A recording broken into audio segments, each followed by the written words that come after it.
Hey, listen, if you in your car, if you with your family, if you in the backyard having a cookout, I need you to turn this all the way up, cause it's about to go live. Woo! This joy that I have, the world didn't give it to me, and they sure can't take it away.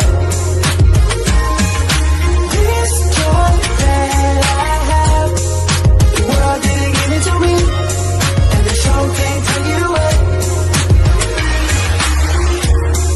You see the vibes, I know you see the light and how it shines. I'm a child of God, why you look surprised? I'm super fly, I won't apologize, cause I walk in favor, I got flavor. Salt of the earth, I can't lose my savor. Jesus Christ, yeah, that's my savior. Eyes on the cross, I don't see no hate. Amazing grace, how sweet the sound. Yeah, yeah, I once was lost, but now I'm fine. I won't go. This joy that I have, the world didn't give it to me, I didn't give it to me. Sure can't take it away, sure can't take it away. No, no. This joy that I have, the world didn't give it to me, I didn't give it to me. Sure can't take it away, sure can't take it away. No, no. I faced a lot of things in my lifetime, but God stepped in at the right time. Picked me up when I was down. Nothing can stop me now. Never see the righteous forsaken. Everything that I suffered has taught me patience. All my help, it comes from you. You're the only one that pulled me through. So refreshed, I've been renewed. Feel like I just can't lose. Joy that I have, the world didn't give it to me, and they sure can't take it away.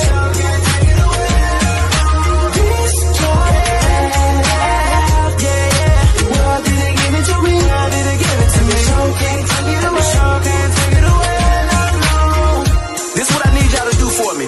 I need you to forget about your problems, grab your loved one by the hand, and take them to the dance floor, cause it's about to go down. This joy that I have, the world didn't give it to me, and they sure can't take it away.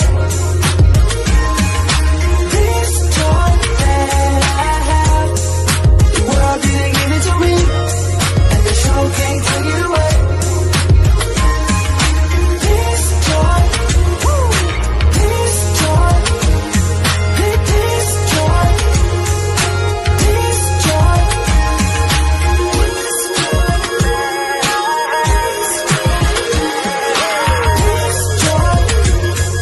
this joy.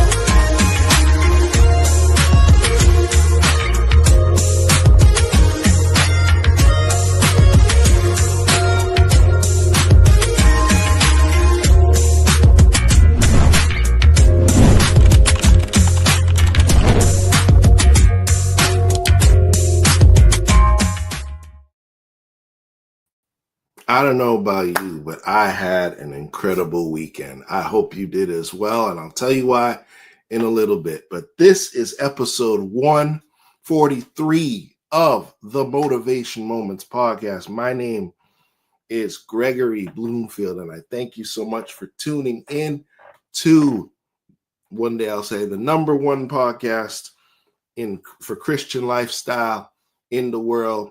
But right now, we're growing every day, and I'm so thankful for it. Like, share, and subscribe. YouTube. Thank you for tuning in. I need to ask of you something, please. We were talking about this earlier. A lot of people love to watch your podcast on YouTube or Facebook or whatever channel it's on or whatever medium it's on, but they never subscribe or follow.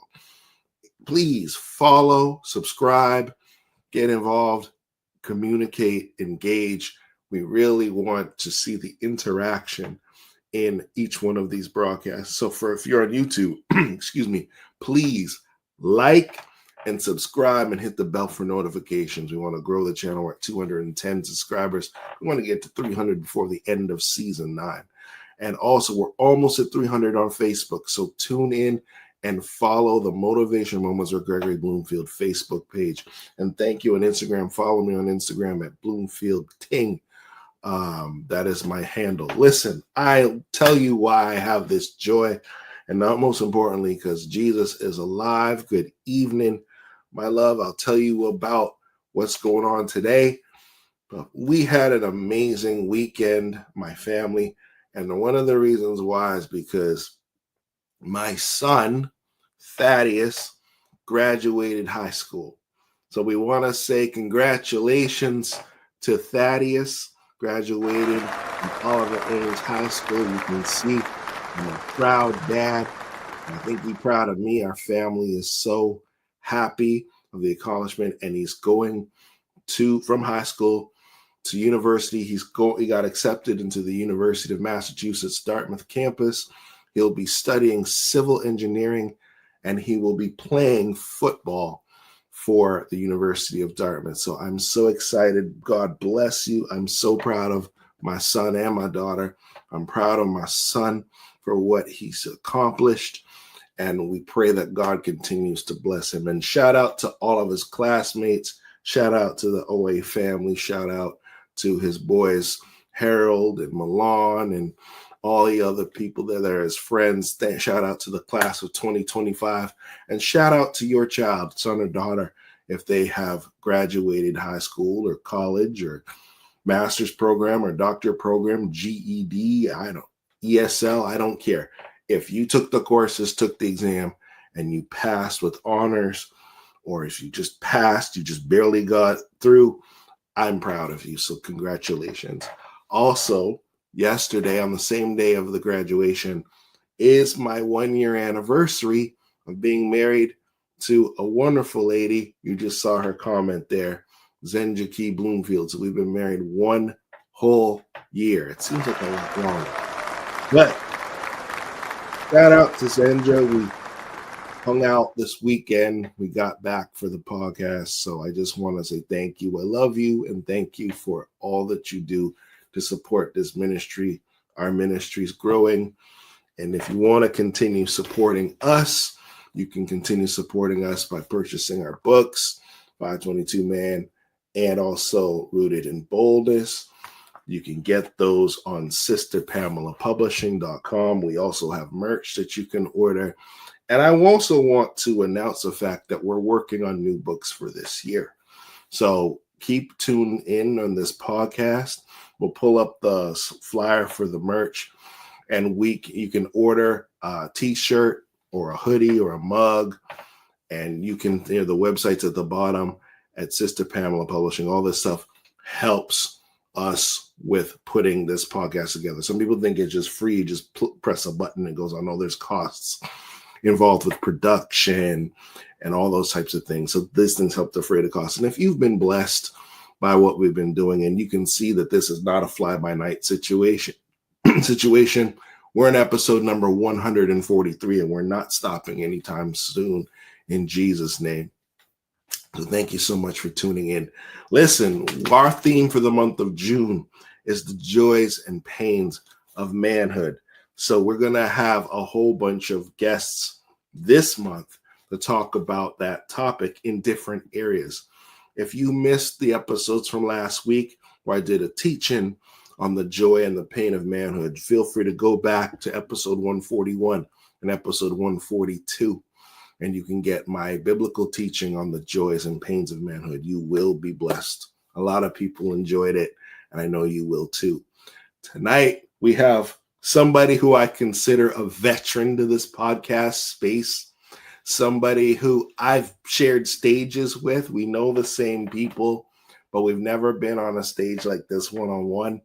And his name goes by the name Tailor-Made Speaks. Now, he is an author, a counselor, and he is a motivational speaker, and he has 2 podcasts himself. He's the host of the Toxic Relationships podcast and the podcast called God is Not Complicated. He's a Christian. He loves the Lord, and his motto is to build resilience in people's lives and get toxicity out of their life. How many here, put your hand up or put a 1 in the chat if you know someone who's got toxicity in their life? Well, if you are that person who has that, then you've come to the right place. Tonight, he's also an author of 4 books. One of his greatest titles is this one that's going to come up on the screen. Why Do I Attract Toxic Women? Woo, I feel a Kevin Samuels vibe coming on there. But listen, that's our topic for today. Why do we attract toxic women? And the joys and pains of manhood, particularly when it comes to dating and relationships. You hear a lot of it from women's perspectives, but tonight we're going to talk about it from a man's perspective. So without further ado, allow for me to introduce to you my buddy, someone that I've known, that we've laughed on the same stage, and it's going to be a little bit different than previous episodes. We're going to get a little bit real and maybe a little toxic. So I want to introduce to the stage, first time on the podcast, Mr. Taylor Made Speaks.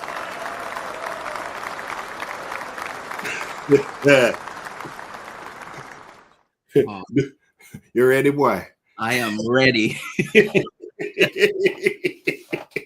Woo, this is going to be good. How are you, sir? I am fantastic. How are you doing today?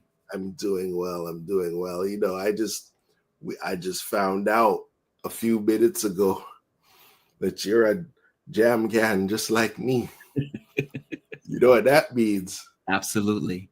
Fire. That's why you're wearing red. Yes. It's fire tonight. It's fire. Gonna be no fire. Yes, sir. Wave up on a lighter. Anyway, but so how are things? You're in, I can say you're in Toronto, right? Yes. Okay, cool. Shout out to Toronto. We have another Canadian resident in the house as well. Absolutely. So listen. Yes, sir. I want to put the book up again. I'm going to put the title and the cover of the book, and I want to ask you the question straight up. Yeah. What inspired you to write this book? I think it's so important. But before I answer that question, I just want to give another shout out to you for raising such an amazing family. You have an amazing son. And I just want to say congratulations on a big step to your future journey, and also to your wife, because she is still allowing you to share you with us during your anniversary. So I want to say a great appreciation to her for allowing you, and for her helping you to your purpose. Oh, shout out. Thank you. Thank you so much. We appreciate that. I appreciate that totally. Making me choked up. So how first of all, even before we get into the book, let's talk about you. I love you too, honey. Who is Taylor Made? Okay, so I'm gonna start with something different. I love to shake things up. So I know that's right. I love to shake things up. So let me start by saying this. First of all, I'm a human being. You know, sometimes, you know, we have all these accolades and we kind of figure that this person is like a superhero, or this person is like, he doesn't have any feelings, or she doesn't have any feelings, and she must go. But I'm a human being. For those that are in the faith, I am a sinner. Yes, I am. I'm making it, and I'm pushing forward every single day. So I just wanted to get that out the way, right? And so now, for those that are maybe are scholars, right? I am a motivational speaker. I'm a podcast host of 2. I'm an author of 4 books. I want to make sure that I touch people's life with Jesus, so they are aware that we do have a creator and we do have a savior that saves souls. That is my ultimate goal. That wasn't my goal a few years ago, but now I'm living for the creator. And so I go around and help people change their lives. I enable them. I lift them up. I encourage them. I motivate them to be their best version. I love it. And that's why we're so aligned. because that's exactly you're a sinner. I'm the chief of sinners. So We're not. exactly. It just so you were the author of 4 books. You wrote this book called "Why Do I Attract Toxic Women?" Now, tell me what inspired you to write this book, and let's talk about dating, the joys and pains of men trying to find the right woman in their life. No, absolutely. I what inspired me to write this book is because you've always seen the social media, and majority of the time men are not prone to be vocal. Right. And I think it's very important to understand that, women attract toxic men and men attract toxic women. But what is the root cause of that? Right. And so I wanted to share my experience, especially as a Black man, vocally saying these are the things that I've experienced, and these are the things that I have added to, because it's not a one-way fold.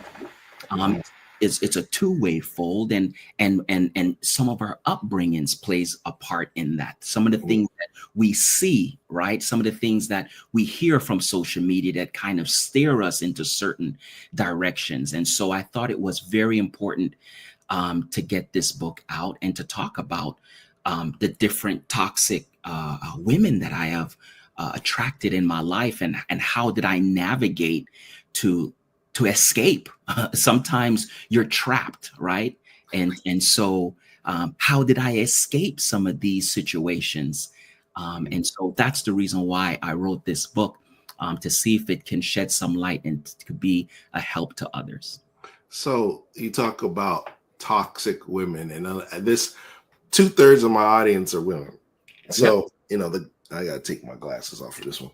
So it's like you're using the word toxic, and it can be very triggering to some women who are not strong enough to hear the word. What do you mean I'm toxic? Oh man, and it becomes a battle of the sexes, right? Yeah. How would you define, or how does the book describe what a toxic woman is?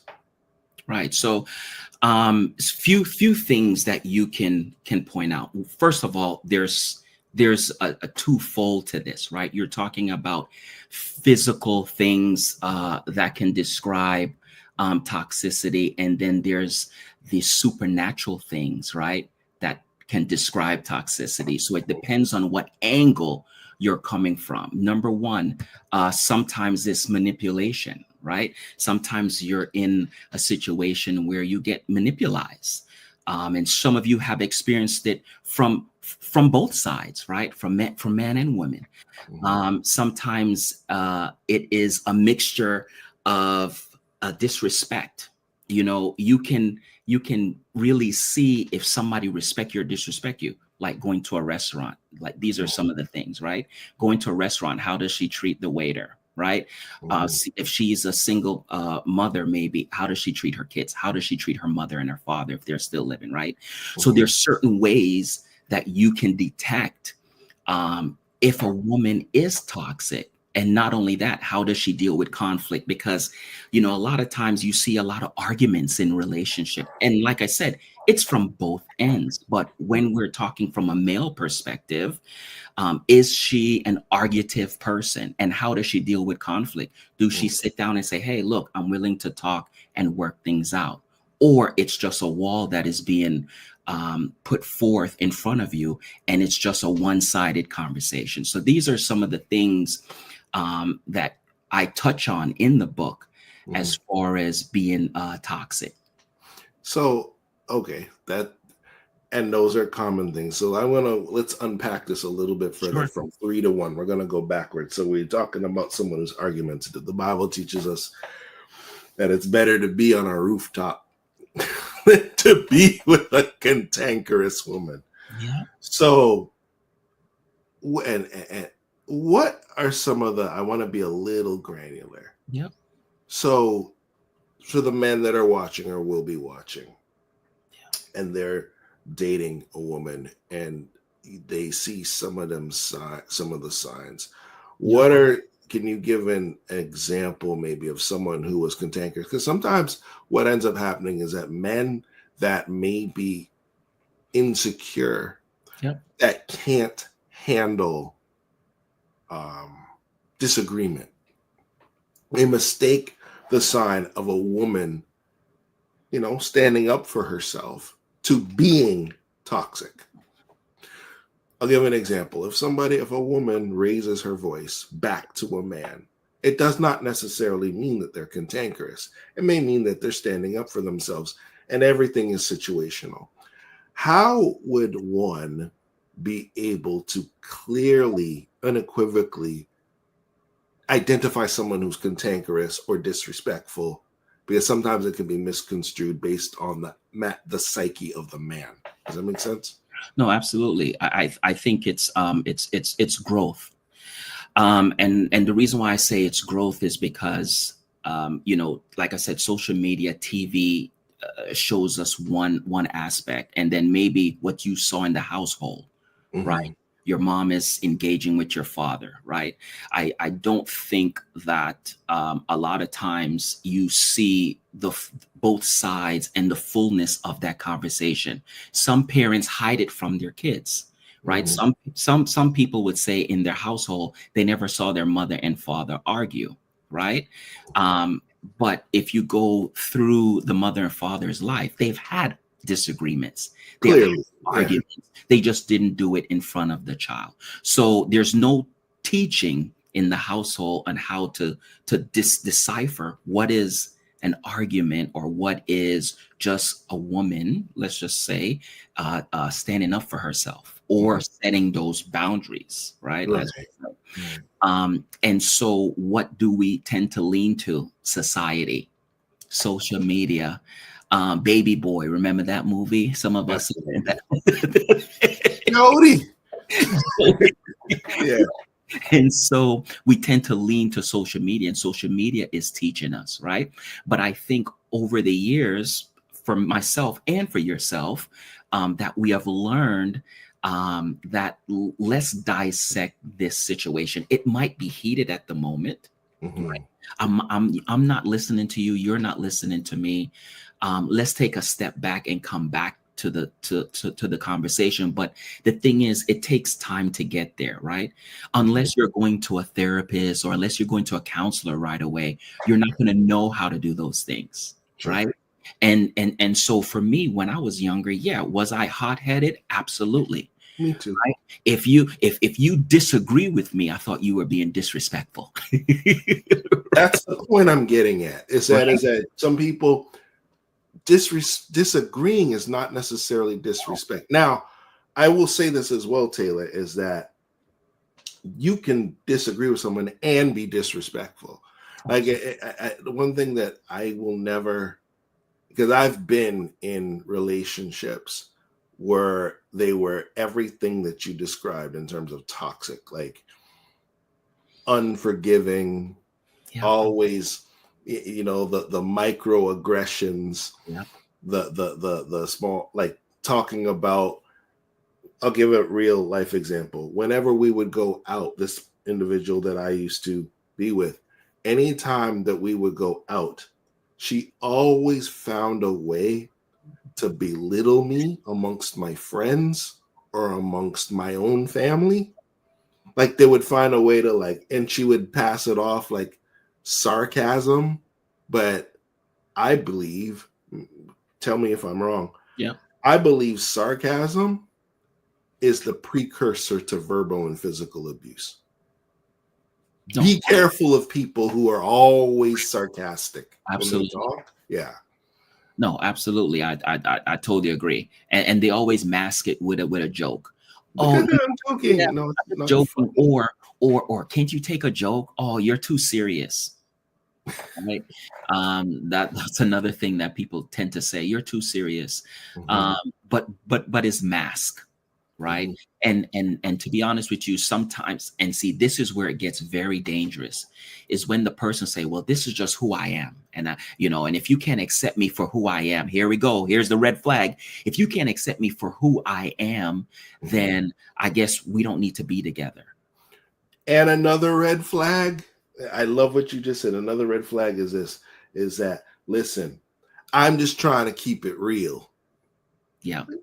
But so you're rude. No, absolutely. You know? Here's the thing, right? And this is, man, you know, this is so powerful. At your job, do you keep it real with your boss? I could, but then, you know, I'd be collecting unemployment. Absolutely. But we come home and keep it real with the one that we vow to love and to cherish, or to be there through thick and thin, or the person maybe I'm dating and I swear to have your back, and this person gave me butterflies and I'm in love and all this stuff. But we just tend to just take everything out. We don't care anymore. This is who I am. And I try to tell people, just because that's who you are doesn't make it right. That's exactly correct. Who you are is horrible. And it's a time to change who you are, right? Because, go ahead. No, finish your thought, because this is good. Something just popped in my head. Yeah. Go ahead. So just because this is who you are, that doesn't mean it is the right path and the right way to be. And so at your job, because I'm in the management field, when you have goals and, maybe you're off track, right? You go to your manager and say, hey, what can I do to get back on track? Right? Well, you do this, that. But when you're in a relationship and you're off track and the next person is telling you, hey, you're off track, maybe, something that you used to do, you're not doing it no more. You don't say, you know what, I'm going to take it back. I'm going to work on it.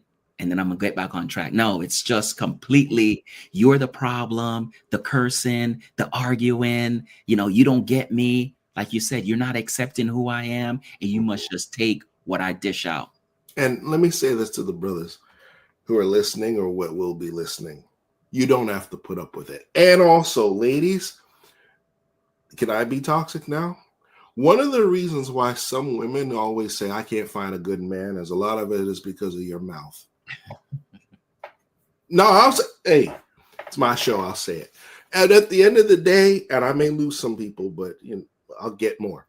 The point is that a lot of times I hear ladies a lot of times talk about, I want my man to do this, my man, well, a whole list of demands for what a man needs to do. You can't take me to Cheesecake Factory. I need to go to a nice restaurant you can't even pronounce. I want the lobster biscuit, and I want the escargots, and all this type of stuff. And they try to act sophisticated and sedity. They could never, I need a man to pay my bill. So what was he doing before you? Right? And I'll also say this, social media will keep you single. Absolutely. Let's stay there, because we both Clubhouse veterans. Yeah. And we've been to many of those rooms during the pandemic. Yeah. Let's talk a little bit about how do you feel that social media allows for women to be toxic and men to force them to be like Jesus with a good credit score and cash? No, absolutely. Yeah. And I tell you why.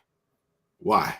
If for me, Mm-hmm. if I had the physique, the muscles, the good looking, the eyes, the hair, everything that a woman physically desire, I can be toxic and I can have a huge following. It doesn't matter.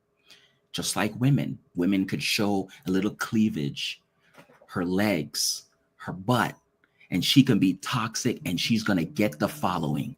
That is just how it is. Social media is a whole different beast when it comes to everything. And so, yes, do women get away with being toxic? Absolutely. 100%. All she has to do is look a certain way that the social media rhythm is looking for, and she will go viral, and she could say anything that comes out of her mouth and people will praise it. And then guess what? For some reason, that viralness and that trend goes, and then men would be like, you know what? Oh, she's real. She's real. I like that. I like that sassiness. They get drawn to that, not knowing that that is not what a woman is made up to be. Completely not. Completely. And yes, when it comes to a man now, what you said, do we have to be? Yeah, we have to check all the boxes. We got to dress. We got to have the shoes, the car, the credit score, because that's the first conversation. What's your credit look like? What job do you have? Are you an owner of a company? Because if you're not an entrepreneur and have a company or a CEO or something, they're looking for 3-letter words, right? Where can you take me? Is a first date. Or I have had a friend that she said that she need her nails, her hair, and an outfit to go out on a date with him. Right. And so it has become this supernatural, or not supernatural, superficial kind of market now, where you have celebrities. That's this whole thing that's showing cars, showing chain. People, I'm going to say this, but I'm not going to call on name. People on social media crying, saying they're not getting paid money, right, for doing films. But then the next post that they do, they got jewelry on with gold in their mouth. I thought you were just broke, right? So social media has taken it to a whole nother level. And so driving how people see their future. Yeah. And it's frustrating because our younger generations, they see that and they think that's real. Forget younger generations. I'll even say people in their 30s.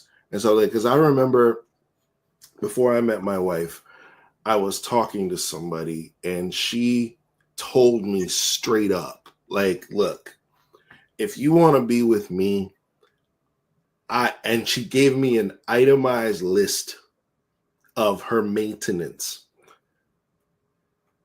Hair, every 6 weeks, this is how much I spend. Nails and mani-pedi, and I only do white toes. Only do white. X amount. Waxing. X amount. And I'm like, we're not even in a relationship, and you telling me all of this? And I said, you understand I got 2 kids, right? That I need to support. It's called child support. Well, you're going to have girlfriend support. The devil is a hotline from hell. That when you lead with that, that's toxic. So, and go ahead. So I was going to say, it's so funny.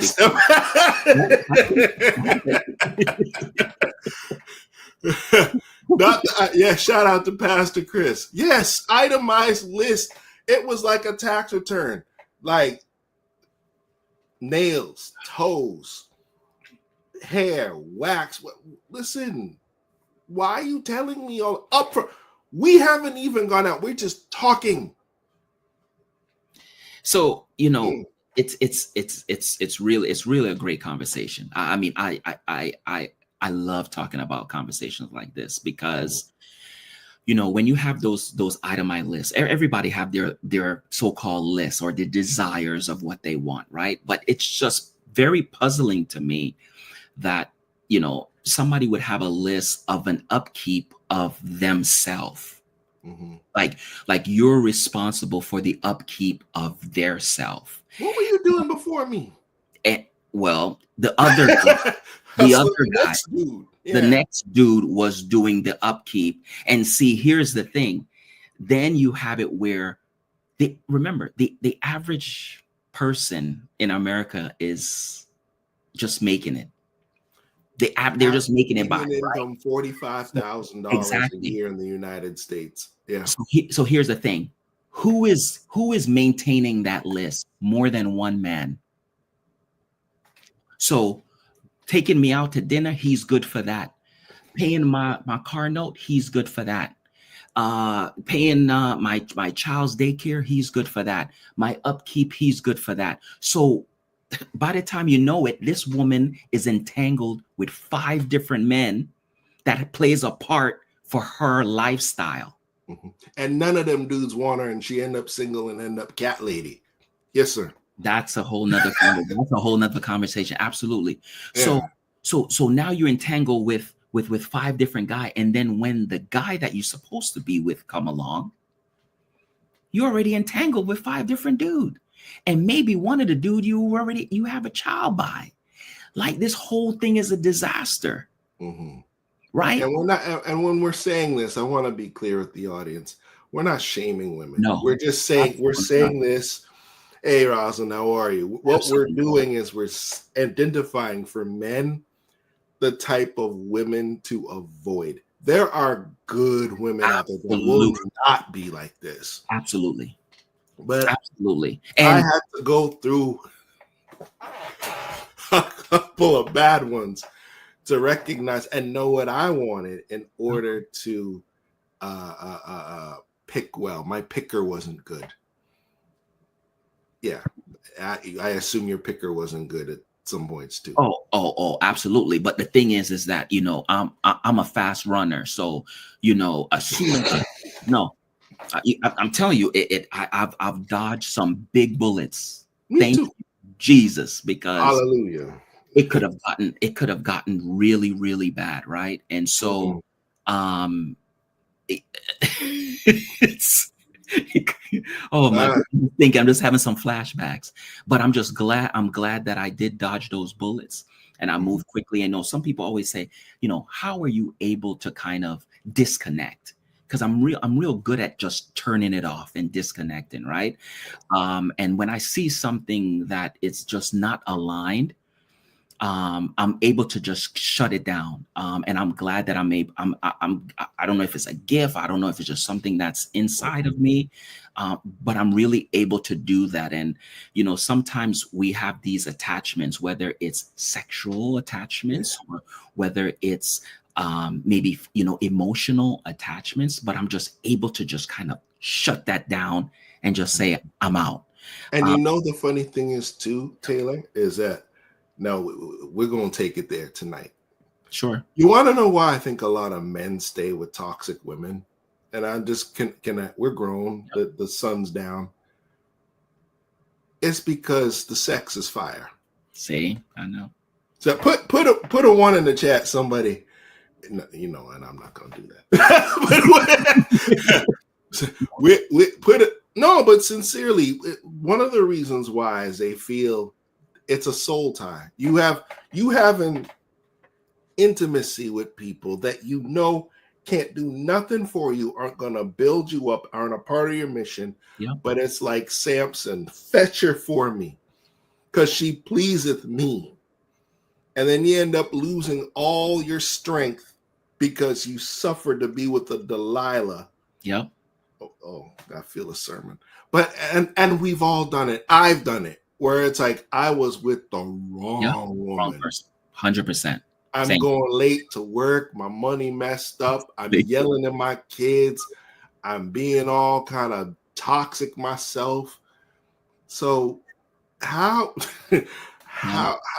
Taylor, with this book, why did I get with a toxic woman? Oh, let me read what Alonda said. You have so many soul ties and bad ties when the real tie comes along. You're so confused that you can't. Yes. Absolutely. 100%. And men pick the wrong. It is so important, Taylor, for us as men. 2 most important things in our lives. Number 1 is giving your life to God in a relationship with Jesus Christ. That's the most important thing you could do. And the second most important thing is who you pick as a spouse. True. Oh my God. So, and that's and I'm glad that you brought that up, because one thing that I have realized in my life today, that you must pick the woman that is going to assist you on your purpose. Yes. You know, the thing is that, you know, the Bible talks about your helpmate, right? God gave Adam a helpmate. And I always hear on Clubhouse that I am a traditional man and you don't have to do anything and I'll take care of you and I'll do all this stuff, right? So my thing is this. Okay, so if she doesn't do anything, I'll get bored. is she so she's not, this is the thing, she's not the helpmate anymore.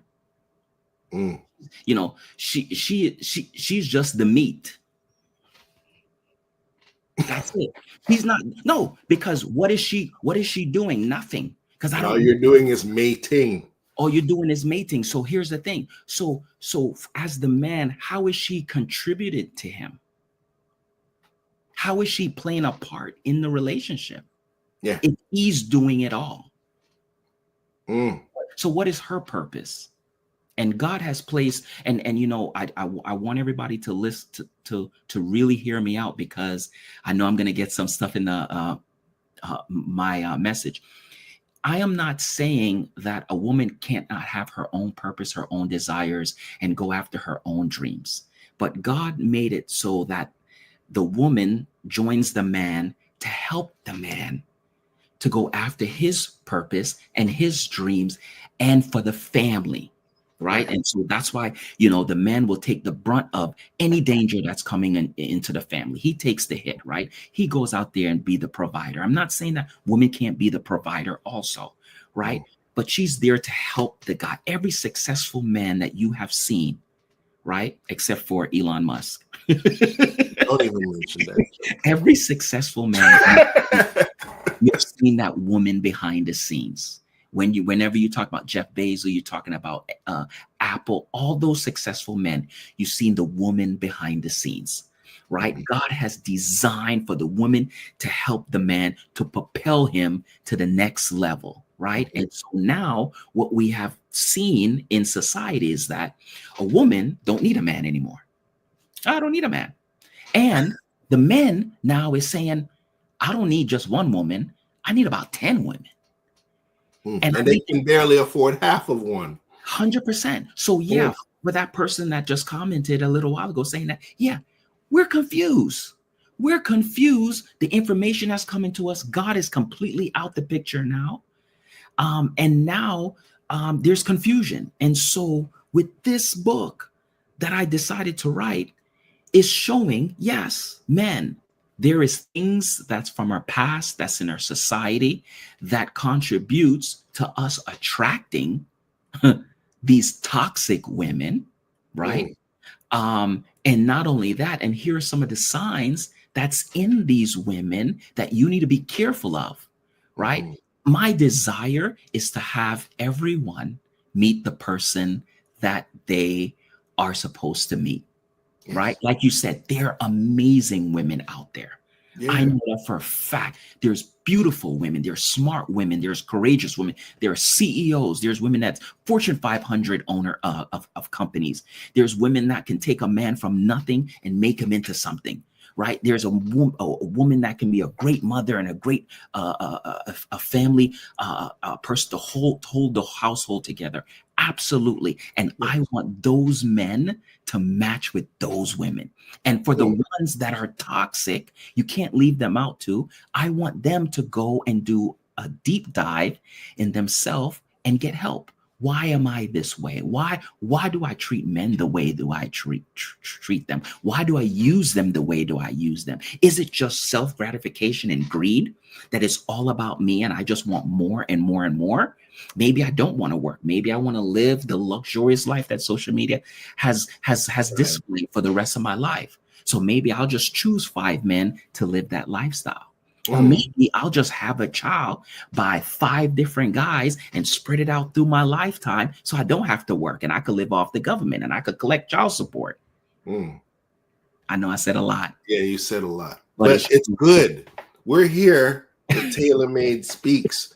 Shout out to him. We're going to continue this conversation. If you're enjoying this, please like, share, subscribe, follow the channels as we had mentioned, and comment. We have a question here. I want to go back to Pastor Chris's comment, and then we'll read Alana's question. Surely do hope some 20-something brothers are listening. Surely, I'm assuming, do hope that 20-something brothers are listening with intention of learning. I should have had this conversation many moons ago, would have saved money, emotions, and mostly important time. Amen. I want to put a pin in this because that's one of the questions I have for you. But I want to also address Alonda's point. How does that man break away from that good? Well, that's a good question. From the good that was bad, so he can heal to be ready for the woman of God he has from. Yes. How do you a man break away from that nookie so that he can? And this is I'm serious. Is that because if I'm going to be really transparent, in my life, I've had to do that, where a woman that I actually ended up marrying was someone that when I look back from a sober perspective, because how many here know that you can be sex drunk too, is that when you look back over your life and you see the signs, I should have never have been with that person, right? So how would we address that? How does a man get free from that sexual soul tie from that toxic woman? So I'm glad that you say that because there's only two ways. Number one, run, Forrest, run. It's self-control. That's number one. But how do you add that to that self-control? God. Amen. That's it. Because here's the thing, when it comes to sex, even in the Bible, great powerful men fell because of what?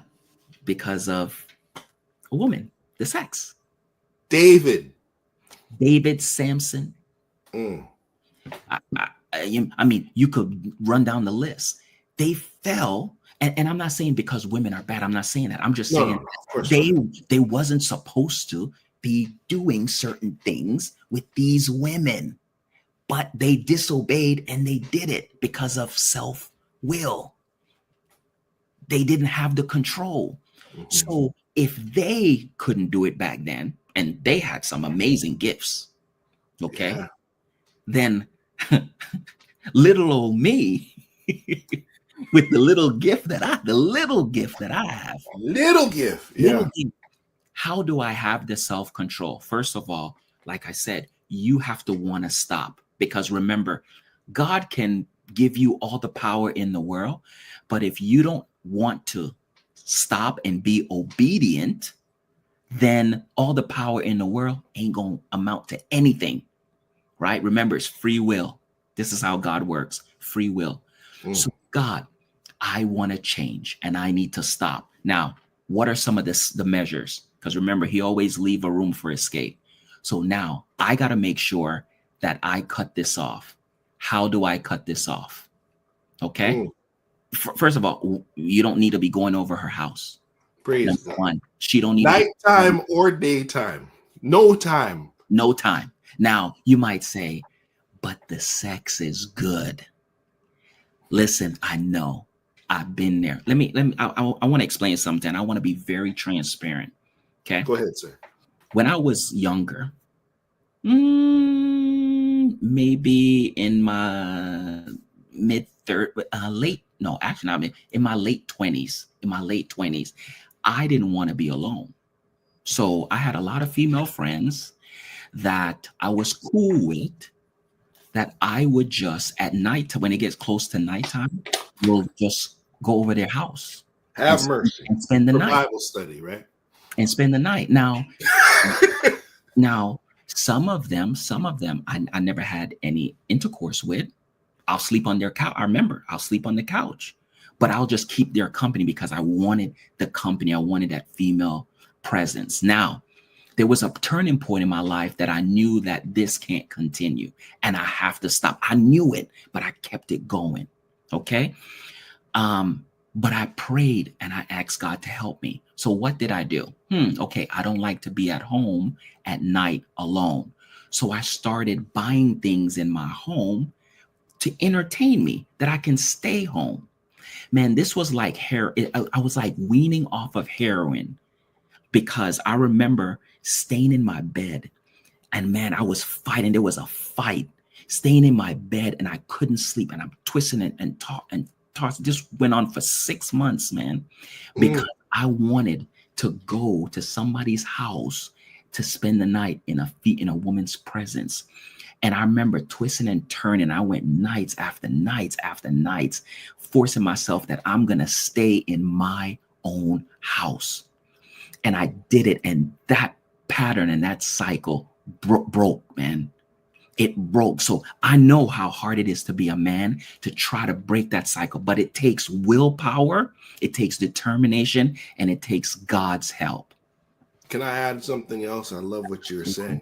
And Pastor Chris is saying 1 Kings 11:1, the woman Solomon was not supposed to be with will turn his heart. That's what messed him up. Wrong sex will do. It will mess your heart up way beyond the point of physical pleasure. Well said. Thank you for that. Thank you. I will say this as well. You also have to have accountability, and you have to be honest with God. You can say, look, yeah, I enjoy this, but Lord, take this desire out of me. Absolutely. To the men that are out there, sometimes you need to block phone numbers and you don't need to give an apology or an explanation. Just ghost.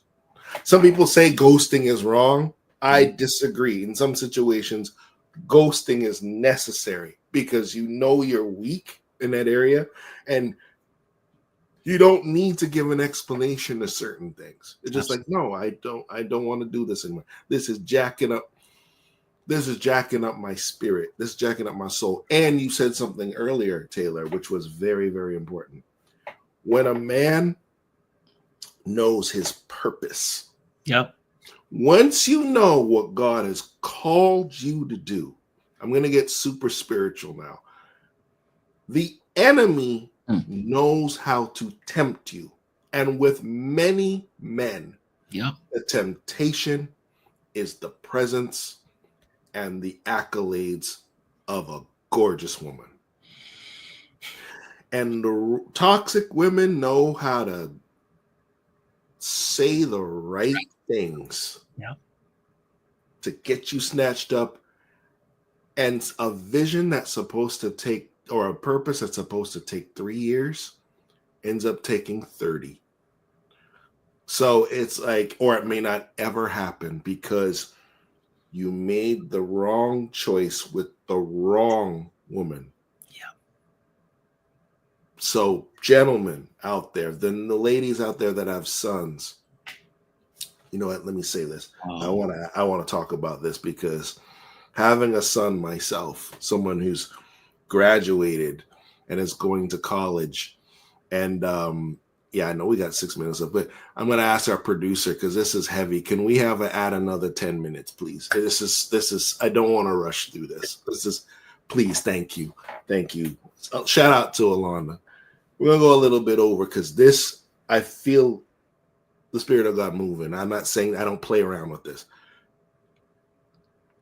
We have made mistakes as men, and I ain't blaming the women necessarily.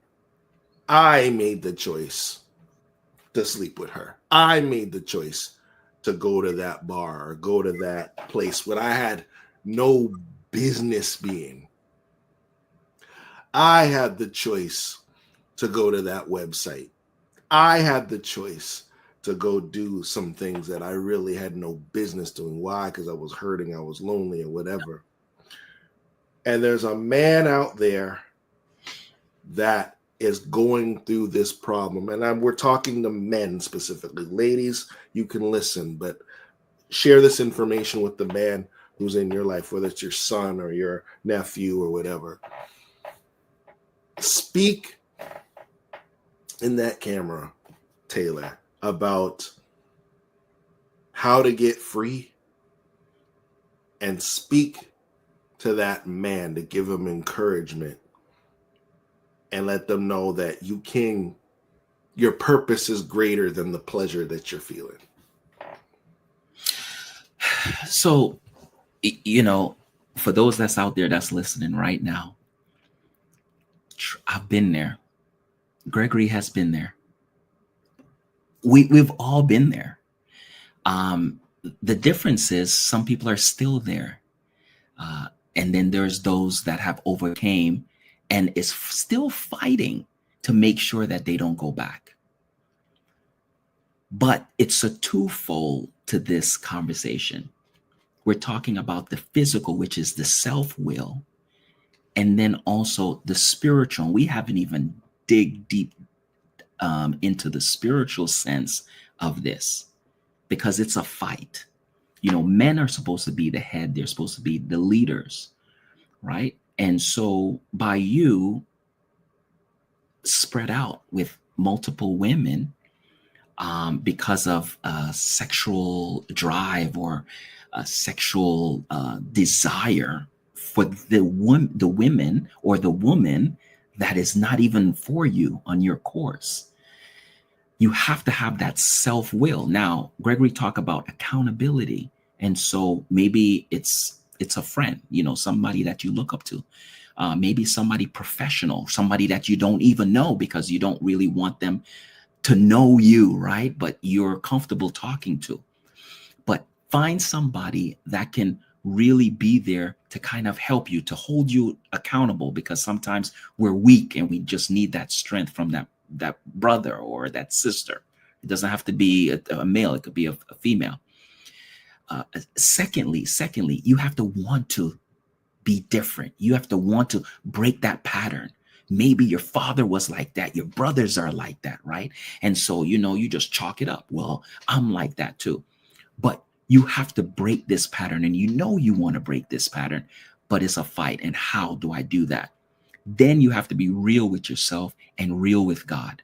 God, I need your help. Now, once you're real with God, God moves.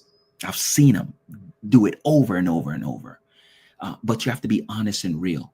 And once you have that self-determination to get the help, get the accountability, get the willpower, cut the phone. If you see a phone ringing at 2 o'clock in the morning, she might be the one calling you, right?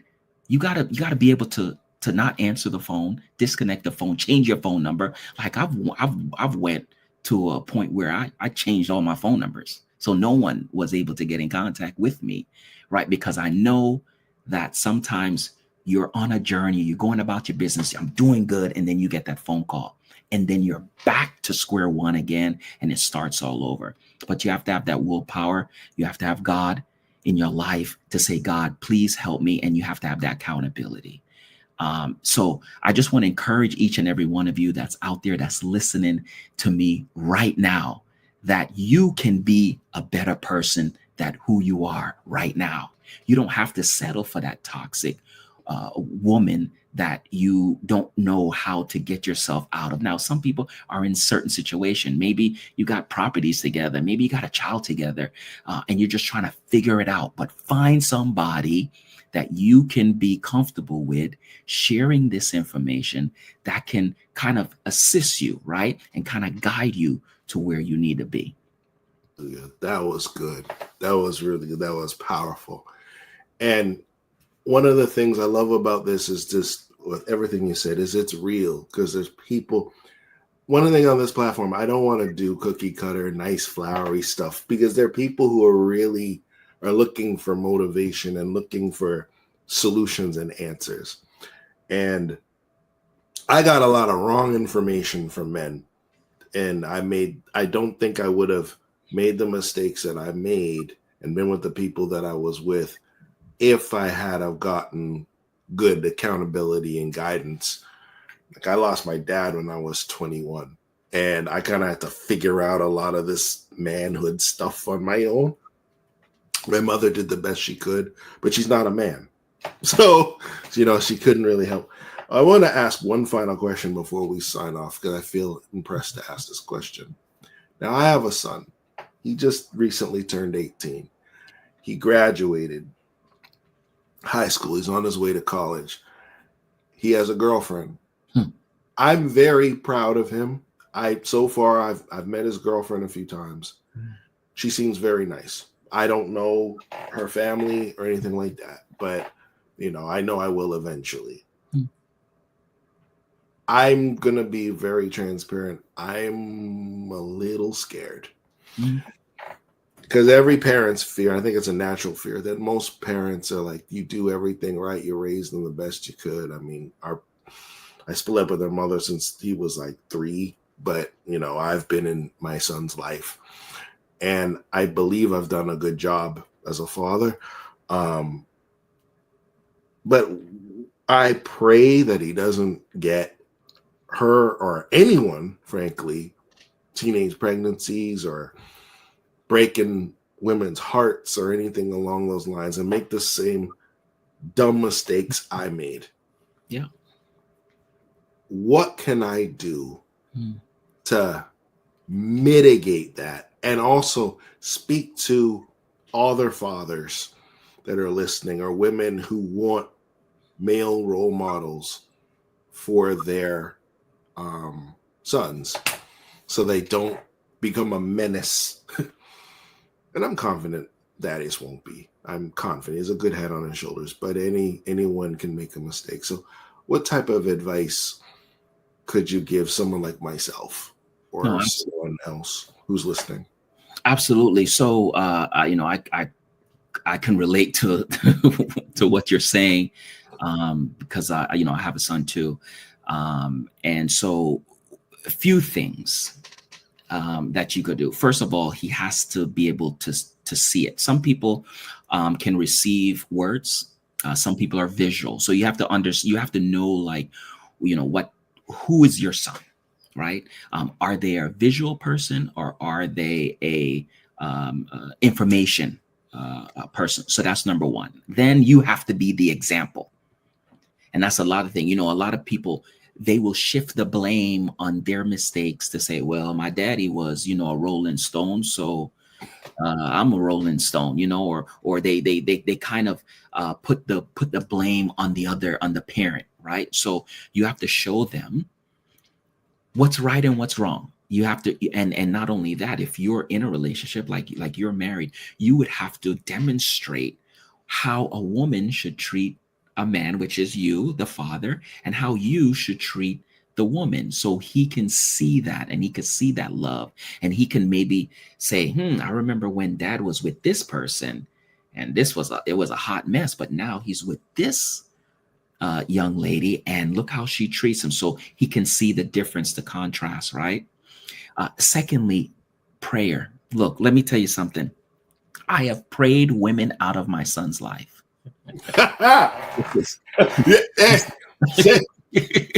Somebody else can relate. If you can relate to what this man just said, put that in the chat, please. Have you ever had to pray?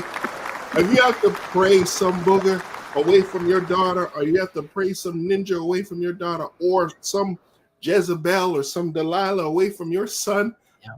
Put a 1 in the chat.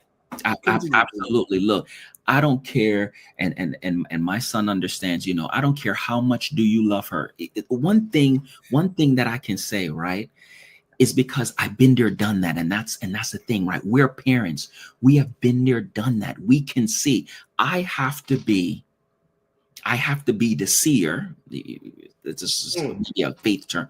The seer for my son. See, the thing is, if we go Christian or go biblical or go faith, right, some of the patterns that we have experienced will go to our siblings or our bloodline, our generation, our kids. So we have to break that, right? So we have to make sure that we are doing the right things to kind of turn the cycle, right? So that's number one. Number two, then I got to pray for my son that he doesn't encounter the same downfalls or roadblocks or pitfalls that I've experienced. But I tell my son straight up, you know what my son always say? Dad, I hate when you're right. Why would you hate that I'm right? You should love that I'm right. Every time I say something about a girl that he's with, there's some that I like, but I'm like, I'm trying to save you from so much drama, right? And it's not that I'm being overprotective, it's that I'm being prayerful.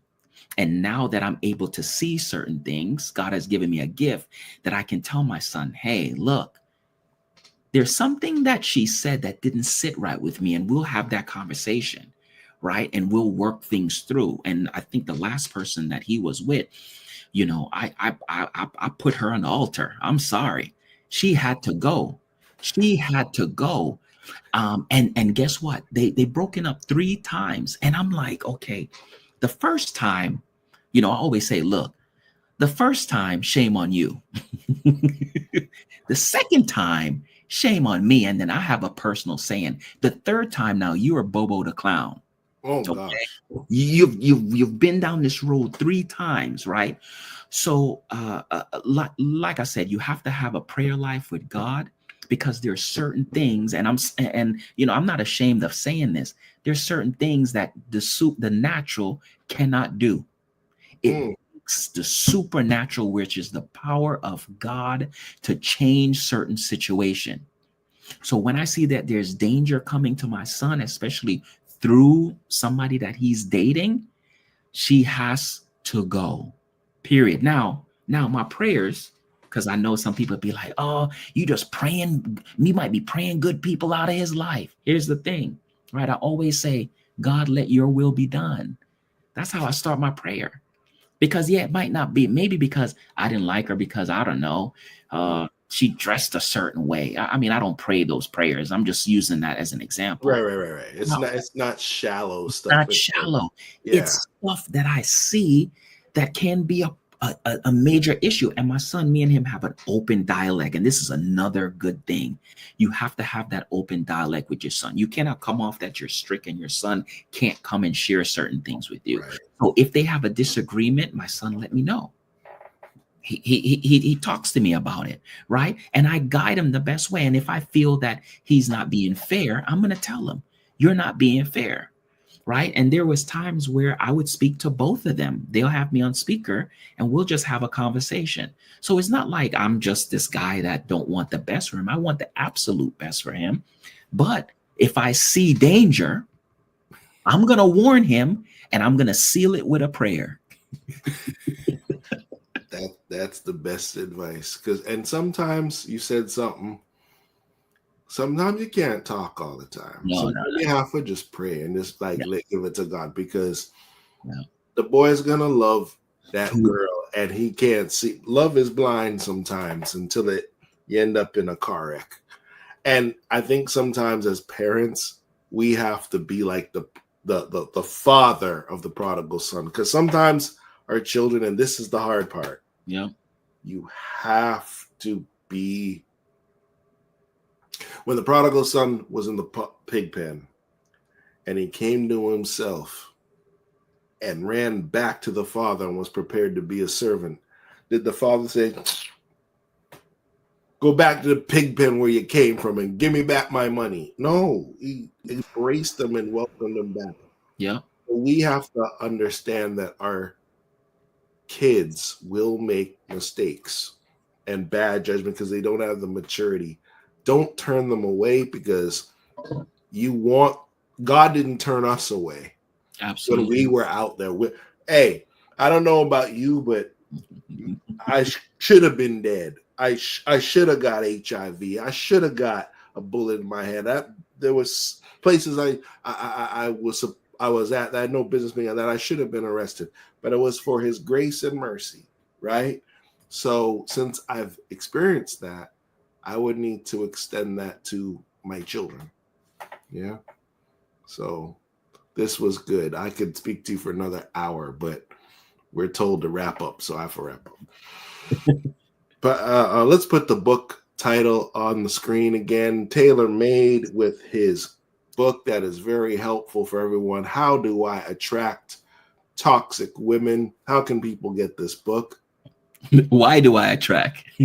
What did I say? How do I attract? Oh, my bad. I'm sorry. That was the precursor. Yeah. Why do I attract toxic women? Blooper. Hey, you don't want to attract them. We want to tell them in the name of Jesus. Why do I attract toxic women? How do we get the book, sir? Look, it's on Amazon. Just type it in. Just type it in the search. Why do I attract toxic women? And you'll see the book pop Okay. up. It's on Amazon. It's on Amazon. And the name of your podcasts again, please? Oh, so the two podcasts is Toxic Relationships, and the second one is God is Not Complicated. I know I had to think about it. God is Not Complicated, and they're just back to the basics, right? You know, sometimes you listen to podcasts and it's like, oh my goodness, like all these steps and stuff.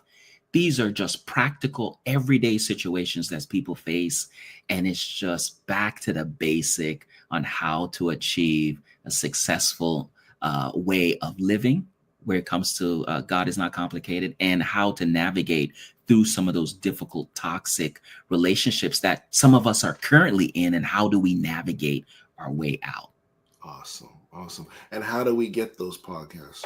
So the podcast is on Apple, Spotify, it's on Google Cast, and it's on iHeartRadio, a matter of fact. So you could just search for God is Not Complicated, and you'll see my face on there. And for the Toxic Relationship, it's on Apple, Spotify, and also iHeartRadio too. I'm in a yellow blazer. You'll just see half my face. It's bright yellow too. And it's bright yellow. You can't miss them. You can tell in your yard, man, because they wear bright colors. Anyway, but yes, thank you so much, Taylor, for stopping by in the Motivation Round. We're going to see you again, actually, because I don't have the flyer yet, but it's coming on June the 22nd. We're going to be having a men's panel, and Taylor will be one of the panelists on the men's panel. So you want to circle in June the 22nd. We're going to have a really great conversation. More details will be released later on. We are going to sign off for the evening. Please, if you support me, support him. You can support him through going to Amazon, purchasing his book. You can also go to anywhere where you digest your podcast to get episodes of Toxic Relationships and God is Not Complicated. And also Motivation Moments is on Spotify as well. You can go and check out previous episodes of this podcast on YouTube, Facebook, and also don't forget to donate to this podcast at PayPal, BloomfieldTing@gmail, or Cash App, Bloomfield Ting, or pick up some merch. Pick up a book as well. We have multiple ways to support this ministry. The merch you can get it from sisterpamelapublishing.com. Books, sweatshirts, mugs, t-shirts. We got women's tees too. See the white one with the V-neck? Those look better in a blazer with some heels. That's what my wife says, some heels and some jeans. You'll look splendid. All right. So thank you so much for tuning in. We will be back next Sunday, Thursday. We're gonna have a repeat episode, but next Sunday we're gonna have a brand new interview. And remember to circle June 22nd for the men's panel. Until next time, thank you, Taylor, for joining us. Thank you for having me. No doubt. And thank you to everyone for watching. My name is Gregory Bloomfield. This is Taylor Made Speaks. Be encouraged, be inspired, and be motivated. God bless. Have a blessed week. Hey, listen, if you in your car, if you with your family, if you in the backyard having a cookout, I need you to turn this all the way up because it's about to go live. Woo!